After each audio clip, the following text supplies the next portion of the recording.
I apologize that I'm not in my usual room here, but I can't get my laptop computer going at the moment, so I have to improvise here. So anyway, whenever I'm talking about patterns and I'm talking about how we do patterns, how they do patterns, this is generally what I'm referring to. Is there's something called a legacy guide, and a lot of schools follow this for doing their patterns.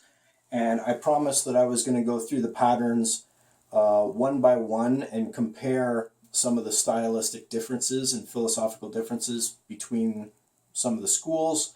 Again, keeping in mind, not all schools are aligned with the ITF. It's one organization, but not all schools are part of that organization, and some schools actually predate that organization, like the one that I attended. So anyway, starting right from the very beginning, here is pattern Chon-Ji. So this is the first pattern that you would learn.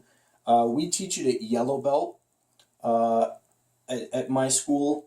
Some schools will teach it at white belt, but this is really the first of the named patterns in the 24 pattern set.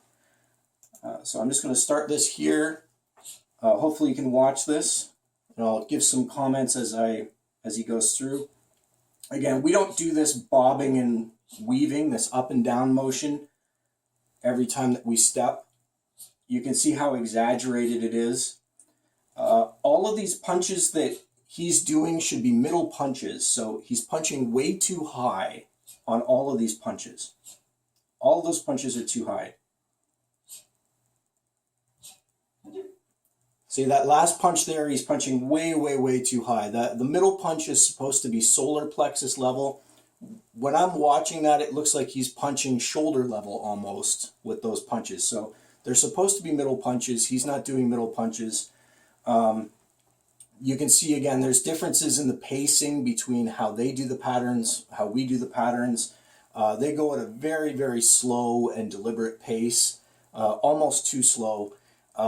They have this bizarre backwards motion before they throw a punch, and I've explained already we don't do that at my school. And at the end of every pattern, you finish with a key up, and a key up is just a yell. So when you get to that last technique in the pattern, and see if I can run this again here.